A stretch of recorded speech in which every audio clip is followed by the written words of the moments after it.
जय हिंद। नमस्कार दोस्तों, स्वागत है आपका हमारे 3 स्टार कॉन्सेप्ट स्टडी पर। तो फ्रेंड्स, आज हम स्टैटिक जीके के बहुत ही महत्वपूर्ण प्रश्न करने वाले हैं जो हर एक परीक्षा के लिए महत्वपूर्ण होने वाले हैं। तो फ्रेंड्स, आज के सेशन को स्टार्ट करते हैं पहले प्रश्न से। तो ये रहा पहला प्रश्न स्क्रीन पर। चिपको आंदोलन किससे संबंधित है? तो इसका सही जवाब हो जाएगा ऑप्शन बी, किससे संबंधित है? वन संरक्षण से संबंधित है। ऑप्शन बी करेक्ट आंसर हो जाएगा। और फ्रेंड्स, ये कहाँ चलाया गया था? तो ये चलाया गया था उत्तराखंड में चलाया गया था, क्योंकि उत्तराखंड में जो हिमालयी पेड़ थे उनको बहुत ही तेज़ी से काटा जा रहा था। तो इसका नेतृत्व किसने किया था? सुंदरलाल बहुगुणा के नेतृत्व में इसका आंदोलन किया गया था। अगला प्रश्न है, भारत में कॉफ़ी का अधिकतम उत्पादन करने वाला प्रथम राज्य कौन सा है? तो इसका सही जवाब हो जाएगा ऑप्शन सी, कौन सा है? कर्नाटक है। कौन सा है? कर्नाटक। यहाँ पर कितनी की जाती है? कम से कम 70% कॉफ़ी की जाती है। कितनी की जाती है? 70% की जाती है। तो इसका सही जवाब हो जाएगा ऑप्शन सी, कर्नाटक। बढ़ते हैं अगले प्रश्न पर। अगला प्रश्न है, भारत में पीली क्रांति का संबंध किससे है? तो इसका सही जवाब हो जाएगा ऑप्शन बी, किससे संबंधित है? तिलहन से संबंधित है। तो तिलहन जी क्या है? सरसों और सूरजमुखी के फसलों से संबंधित है, जिससे तेल निकाला जा सके। तो इस पर ज़्यादा फोकस किस पर किया गया था? सरसों पर और सूरजमुखी पर किया गया था। तो इसका सही जवाब हो जाएगा ऑप्शन बी, किससे संबंधित है? तिलहन से संबंधित था। बढ़ते हैं अगले प्रश्न पर। अगला प्रश्न है हमारा, निम्नलिखित में से सबसे ऊंचा भारतीय जलप्रपात कौन है? तो इसका सही जवाब हो जाएगा ऑप्शन बी, कौन सा है? जोग या गरसोप्पा है। जो कहाँ पर है? कर्नाटक पर है, कर्नाटक में है और शरावती नदी पर स्थित है। और इसकी ऊंचाई कितनी है? तो इसकी ऊंचाई की बात की जाए तो इसकी ऊंचाई है 253 मीटर ऊंचाई पर स्थित है। और जबकि सबसे ऊँचा भारत में देखा जाए तो कौन सा है? कुंचिकल भारत का सबसे ऊँचा जलप्रपात है, जिसकी ऊँचाई कितनी है? 455 मीटर की ऊंचाई से पानी गिरता है। और जबकि पूरे विश्व में देखा जाए तो सबसे ऊंचा जलप्रपात कौन सा है? एंजल जलप्रपात है। कौन सा? एंजल जलप्रपात है, जो कि कहाँ पर है? वेनेजुएला में स्थित है। तो इसकी ऊंचाई की बात की जाए तो कितने से गिरता है इसका पानी? लगभग 1 किलोमीटर की ऊंचाई से पानी गिरता है। कितनी ऊंचाई है पूरे विश्व वाले की? 1 किलोमीटर की ऊंचाई से पानी गिरता है। लेकिन इस प्रश्न का सही जवाब हो जाएगा ऑप्शन बी, कौन सा है? जोग या गरसोप्पा। बढ़ते हैं अगले प्रश्न पर। अगला प्रश्न है, भारत में किस राज्य को धान का कटोरा कहते हैं? प्रश्न हमसे पूछा गया है कि किसको धान का कटोरा कहते हैं। इसका सही जवाब हो जाएगा ऑप्शन सी, किसको कहा जाता है? आंध्र प्रदेश को धान का कटोरा कहते हैं। यदि आपको कहीं छत्तीसगढ़ दिखाई दे तो छत्तीसगढ़ को भी धान का कटोरा कहा जाता है, लेकिन इसमें छत्तीसगढ़ ऑप्शन नहीं है। तो इसका सही जवाब ऑप्शन सी करेक्ट हो जाएगा, आंध्र प्रदेश। यहाँ चावल की खेती देखी जाए तो कम से कम 77% चावल बोया जाता है। तो इसका सही जवाब ऑप्शन सी हो जाएगा। बढ़ते हैं अगले प्रश्न पर। अगला प्रश्न है, काबुल नामजाओ जो विश्व का एक अकेला तैरता हुआ राष्ट्रीय उद्यान है, कहाँ पर है? तो फ्रेंड्स, इसका सही जवाब हो जाएगा ऑप्शन बी, कहाँ पर है? मणिपुर में स्थित है। और इसकी क्षेत्रफल की बात की जाए तो इसका क्षेत्रफल कितना है? 40 वर्ग किलोमीटर में फैला हुआ है। और इसमें क्या पाया जाता है? संघाई नाम का हिरण पाया जाता है, जो यहाँ से वहाँ उछल पुछल करता फिरता है। बढ़ते हैं अगले प्रश्न पर। अगला प्रश्न है हमारा, कहाँ दिन तथा रात एक समान होते हैं? कहाँ दिन तथा रात एक समान होते हैं? तो इसका सही जवाब हो जाएगा ऑप्शन डी, कहाँ पर होते हैं? भूमध्य रेखा पर दिन और रात बराबर होते हैं। और भूमध्य रेखा को 2 बार काटने वाली नदी कौन सी है? कांगो नदी है, जो भूमध्य रेखा को 2 बार काटती है। कौन सी नदी है? कांगो नदी है, जो कहाँ की है? अफ्रीका की नदी है, जो कांगो को भूमध्य रेखा को 2 बार काटती है। लेकिन इसका सही जवाब क्या हो जाएगा? ऑप्शन डी, भूमध्य रेखा पर दिन और रात बराबर होते हैं। अगले प्रश्न में बढ़ते हैं। अगला प्रश्न है, अपने अक्ष पर पृथ्वी एक चक्कर कितने समय में पूरा करती है? अपने अक्ष पर एक पृथ्वी कितने समय में पूरा चक्कर करती है? तो इसका सही जवाब क्या हो जाएगा? इसका सही जवाब हो जाएगा ऑप्शन बी, कितने में करती है? 23 घंटे 56 मिनट 4.9 सेकेंड में अपने अक्ष पर एक चक्कर पूरा कर लेती है। जबकि पूरा चक्कर कितने में करती है? पूरे घूर्णन गति वह इतने में कर लेती है, जबकि पूरा चक्कर कितने में करती है? सूर्य का चक्कर लगाती है 365 दिन में। कितने दिन में लगाती है? 365 दिन में लगाती है। तो इसका सही जवाब क्या हो जाएगा? ऑप्शन बी करेक्ट हो जाएगा। बढ़ते हैं अगले प्रश्न पर। अगला प्रश्न है, ओलंपिक खेलों में प्रथम भारतीय महिला पदक विजेता का नाम बताइए। तो फ्रेंड्स इसका सही जवाब क्या हो जाएगा? इसका सही जवाब हो जाएगा ऑप्शन सी। कौन है? कर्णम मल्लेश्वरी है। कौन है? कर्णम मल्लेश्वरी है, जो प्रथम भारतीय महिला हैं जिन्होंने ओलंपिक में पदक जीता है। इन्होंने 2000 में कहाँ जीता था? सिडनी में जीता था। और किस में जीता था? तो भारोत्तोलन में इन्होंने कांस्य पदक जीता था, जो भारत की पहली महिला थी। यदि पुरुषों में बात की जाए तो सबसे पहले किन्होंने जीता था? के.डी. जाधव ने 1951 में, के.डी. जाधव ने 1952 में हेलेंस्की में क्या जीता था? कांस्य पदक जीता था। और कहाँ पर जीता था? हेलेंस्की में जीता था, जो पहले पुरुष थे। बढ़ते हैं अगले प्रश्न पर। अगला प्रश्न है, संतोष ट्रॉफी किस खेल से संबंधित है? संतोष ट्रॉफी है वो किस खेल से संबंधित है? तो फ्रेंड्स इसका सही जवाब हो जाएगा ऑप्शन बी। किससे संबंधित है? फुटबॉल से संबंधित है। और इससे एक ट्रॉफी है कौन सी? डूरंड कप भी फुटबॉल से संबंधित है। कौन सा? डूरंड। ध्यान रखिएगा कौन सा है? डूरंड कप है। अगला प्रश्न है हमारा, भारत छोड़ो आंदोलन 1942 में किस महीने में शुरू किया गया? कौन सा? भारत छोड़ो आंदोलन। तो इसका सही जवाब कौन सा हो जाएगा? इसका सही जवाब हो जाएगा ऑप्शन सी। कौन सा महीना था? अगस्त। कौन सा था? अगस्त था। इसकी पहली बैठक कब की गई थी? तो इसकी पहली बैठक की गई थी 7 अगस्त। कब की गई थी? 7 अगस्त 1942 में। कब की गई थी? 7 अगस्त 1942 में की गई थी। और इसकी अनुमति इसको कब मिल गई थी? तो 8 अगस्त 1942 को इसको अनुमति मिल गई थी। और जबकि स्टार्ट कब से हो गया था? 9 अगस्त 1942 से स्टार्ट हो गया था। और इस आंदोलन में एक नारा और दिया गया था जो बहुत ही पॉपुलर हुआ था, करो या मरो का नारा दिया गया था। और इसका नेतृत्व किसके द्वारा किया गया? तो महात्मा गांधी द्वारा इसका नेतृत्व किया जा रहा था। तो बढ़ते हैं अगले प्रश्न पर। अगला प्रश्न है हमारा, 1939 में सुभाष चंद्र बोस किसे हराकर कांग्रेस पार्टी के अध्यक्ष चुने गए थे? कौन? सुभाष चंद्र बोस। तो इसका सही जवाब क्या हो जाएगा? सुभाष चंद्र पट्टाभी सीतारामैया को हराकर 1939 में कांग्रेस के अध्यक्ष चुने गए थे।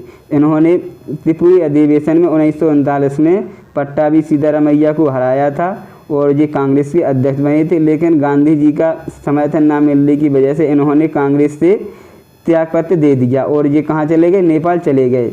जब इन्होंने त्यागपत्र दे दिया तो फिर इसका अध्यक्ष कौन बना? बाद में इसके अध्यक्ष राजेंद्र प्रसाद बनाए गए थे। कौन बनाए गए थे? डॉक्टर राजेंद्र प्रसाद इसके अध्यक्ष बनाए गए थे।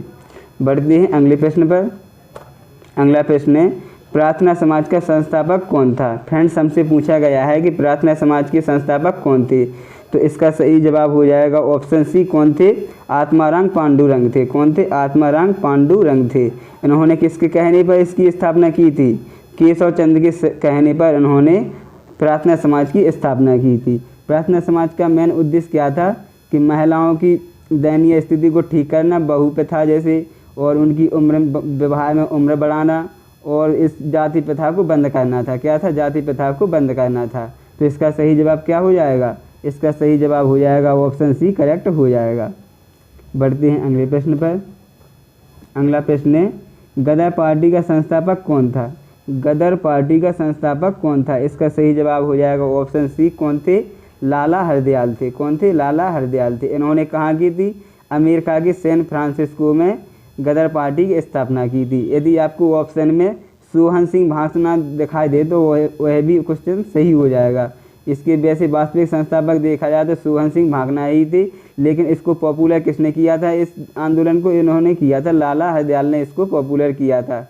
तो हर जगह इन्हीं का नाम आता है, लाला हरदयाल का। बढ़ते हैं अगले प्रश्न पर। अगला प्रश्न है, कांग्रेस की पहली महिला अध्यक्ष कौन थी? फ्रेंड्स हमसे पूछा गया है कि कांग्रेस की पहली महिला अध्यक्ष कौन थी? तो इसका सही जवाब हो जाएगा ऑप्शन ए। कौन थी? श्रीमती एनी बेसेंट थी। कौन थी? श्रीमती एनी बेसेंट थी, जो 1917 में कलकत्ता अधिवेशन की अध्यक्ष चुनी गई थी। और जबकि भारतीय महिला की बात की जाए तो कौन थी? वो थी सरोजिनी नायडू। प्रश्न नंबर 16, छत्रपति शिवाजी को हराने के लिए औरंगजेब ने किसको भेजा था? तो इसका सही जवाब हो जाएगा ऑप्शन डी। किसको भेजा था? राजा जयसिंह को भेजा था। तो इन्होंने जयसिंह राजा ने छत्रपति शिवाजी को हरा नहीं पाया तो इन्होंने क्या कर ली थी, संधि कर ली थी। 1665 में ये संधि की गई थी। कौन सी संधि की गई थी? पुरंदर की संधि की गई थी। कौन सी संधि की गई थी? पुरंदर की संधि की गई थी। इसका सही जवाब हो जाएगा ऑप्शन डी, राजा जयसिंह। किसको भेजा था? राजा जयसिंह को भेजा था। बढ़ते हैं अगले प्रश्न पर। अगला प्रश्न है, पुर्तगाली यात्री वास्को डी गामा का कालीकट आने पर भव्य स्वागत करने वाला भारतीय राजा का नाम क्या था? तो इसका सही जवाब हो जाएगा ऑप्शन सी। कौन थे? राजा जमोरिन थे। कौन थे? राजा जमोरिन थे, जिन्होंने वास्को डी गामा का भव्य स्वागत किया था। और ये कहाँ से आया था? तो ये पुर्तगाल से भारत आने वाला पहला यात्री था। और ये किसके लिए आया था? व्यापार की खोज के लिए आया था। तो इसने भारत में कहाँ से प्रवेश किया था? तो केरल के कालीकट तट से किया था। कहाँ से किया था? केरल के कालीकट तट से किया था। तो इसका सही जवाब हो जाएगा ऑप्शन सी, जमोरिन ने इसका स्वागत किया था। बढ़ते हैं अगले प्रश्न पर। अगला प्रश्न है, शाहनामा के रचनाकार कौन है? फ्रेंड्स, हमसे पूछा गया है कि शाहनामा के रचनाकार कौन है। तो इसका सही जवाब हो जाएगा ऑप्शन बी। कौन है? फिरदौसी है। कौन है? फिरदौसी है, जो कि फारसी भाषा का महान ग्रंथ है। बढ़ते हैं अगले प्रश्न पर। अगला प्रश्न है, नाट्यशास्त्र की रचयिता कौन है? तो इसका सही जवाब हो जाएगा ऑप्शन ए। कौन है? नाट्यशास्त्र के भरत मुनि है। कौन है? भरत मुनि है। इनका आदि ग्रंथ है, जो महान ग्रंथ है। कौन है? नाट्यशास्त्र की रचयिता भरत मुनि ही सही हो जाएगा। बढ़ते हैं अगले प्रश्न पर। अगला प्रश्न है, निम्नलिखित में से कौन प्रसिद्ध संतूर वादक है? फ्रेंड्स, हमसे पूछा गया है कि प्रसिद्ध संतूर वादक कौन है। तो इसका सही जवाब हो जाएगा ऑप्शन ए। कौन है? शिव कुमार शर्मा संतूर वादक हैं। और जब बात की जाए उस्ताद बिंदा खान की, तो ये क्या है? सारंगी वादक हैं। कौन है? सारंगी वादक हैं। और जबकि सज्जाद हुसैन क्या हैं? सज्जाद हुसैन एक संगीतकार हैं। और निखिल बनर्जी क्या है? सितार वादक हैं। क्या हैं जी? सितार वादक हैं। कौन है? सितार वादक हैं। तो अब ये याद रखिएगा, इसका सही जवाब हो जाएगा शिव कुमार शर्मा हैं। अगले प्रश्न में बढ़ते हैं। अगला प्रश्न है, निम्नलिखित में से किसे भारतीय सिनेमा का जनक कहा जाता है? तो इसका सही जवाब हो जाएगा ऑप्शन सी। किसको कहा जाता है? दादा साहब फाल्के को कहा जाता है। इन्होंने अपनी पहली फिल्म 1913 में राजा हरिश्चंद्र प्रकाशित की थी। कौन सी की थी? राजा हरिश्चंद्र। और जबकि पहली बोलती फिल्म कौन सी थी? आलम आरा, जो कब प्रकाशित की गई थी? 1931 में प्रकाशित की गई थी। कब की गई थी? 1931 में प्रकाशित की गई थी। तो इसका सही जवाब कौन हो जाएगा? भारत के सिनेमा के जनक कौन है? दादा साहब फाल्के हैं। तो सही जवाब ऑप्शन सी हो जाएगा। बढ़ते हैं अगले प्रश्न पर। अगला प्रश्न है, जयप्रकाश नारायण लोकप्रिय रूप से जाने जाते हैं। तो इसका सही जवाब क्या हो जाएगा? इसका सही जवाब हो जाएगा ऑप्शन ए। लोकनायक के नाम से जाने जाते हैं। इनका उपनाम क्या है? लोकनायक के नाम से प्रसिद्ध हैं। बढ़ते हैं अगले प्रश्न पर। अगला प्रश्न है, भारत में किसके जन्म के उपलक्ष्य से सुशासन दिवस मनाया जाता है? किसके उपलक्ष्य में सुशासन दिवस मनाया जाता है? तो इसका सही जवाब हो जाएगा ऑप्शन सी। क्या हो जाएगा? अटल बिहारी वाजपेयी हो जाएगा। कौन हो जाएगा? अटल बिहारी वाजपेयी। कब मनाया जाता है? 25 दिसंबर को मनाया जाता है। कब मनाया जाता है? 25 दिसंबर को मनाया जाता है। बढ़ते हैं अगले प्रश्न पर। अगला प्रश्न है, यूनेस्को की विश्व धरोहर स्थल कनरिया महादेव मंदिर कहाँ स्थित है? तो इसका सही जवाब हो जाएगा ऑप्शन सी। कहाँ है? खजुराहो में स्थित है। कहाँ है? और खजुराहो के जितने भी मंदिर बने हैं वो किस शैली में बनी है? नागर शैली में बनी हुई हैं। किस शैली में बनी हुई हैं? नागर शैली में बनी हुए हैं। तो इसका सही जवाब हो जाएगा ऑप्शन सी। खजुराहो के मंदिर हैं। बढ़ते हैं अगले प्रश्न पर। अगला प्रश्न है, लावड़ी किस राज्य का लोक संगीत है? तो इसका सही जवाब क्या हो जाएगा? इसका सही जवाब हो जाएगा ऑप्शन डी। कहाँ का है? महाराष्ट्र का है। यहाँ पर लावड़ी संगीत की जगह क्या आ सकता है? डांस भी आ सकता है। तो उसका सही जवाब हो जाएगा ऑप्शन डी। क्या हो जाएगा? महाराष्ट्र। और महाराष्ट्र का एक और डांस है, कौन सा? तमाशा। कौन सा है? तमाशा। बढ़ते हैं अगले प्रश्न पर। अगला प्रश्न है, ओलंपिक के इतिहास में किस खिलाड़ी ने सर्वाधिक स्वर्ण पदक जीते? ओलंपिक के इतिहास में अब तक के सर्वाधिक स्वर्ण पदक किसने जीते? तो वो है माइकल फेलिप्स के नाम है। इन्होंने कुल कितने पदक जीते हैं? एक ही ओलंपिक में 28 पदक जीते हैं। कुल कितने? 28 पदक जीते हैं, जिसमें से 23 क्या थे? स्वर्ण पदक थे, जबकि 3 इनकी रजत पदक हैं और 2 कांस्य पदक जीते हैं। और ये तैराकी थे। कौन थे? तैराकी थे। तो इसका सही जवाब हो जाएगा माइकल फेल्प्स हो जाएगा। ये कहाँ के थे? अमेरिका के थे। बढ़ते हैं अगले प्रश्न पर। अगला प्रश्न है, निम्नलिखित में से किस राज्य में भारत में पहली बार इलेक्ट्रॉनिक वोटिंग मशीन का प्रयोग किया गया? तो इसका सही जवाब हो जाएगा ऑप्शन सी। कहाँ किया गया था? केरल में किया गया था। और फ्रेंड्स ये कब किया गया था? इसका प्रयोग पहली बार प्रयोग किया गया था, वो किया गया था 1982 ईस्वी में किया गया था। कब किया गया था? 1982 ईस्वी में किया गया था। तो इसका सही जवाब हो जाएगा ऑप्शन सी केरल।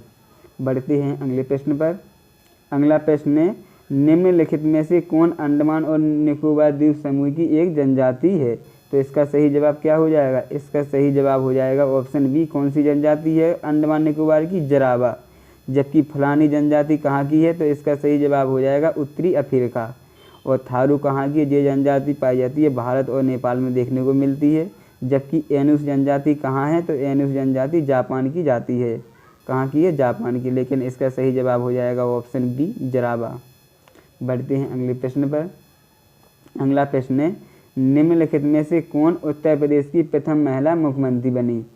कौन उत्तर प्रदेश की पहली महिला मुख्यमंत्री बनी? तो इसका सही जवाब हो जाएगा ऑप्शन बी। कौन थी पहली महिला?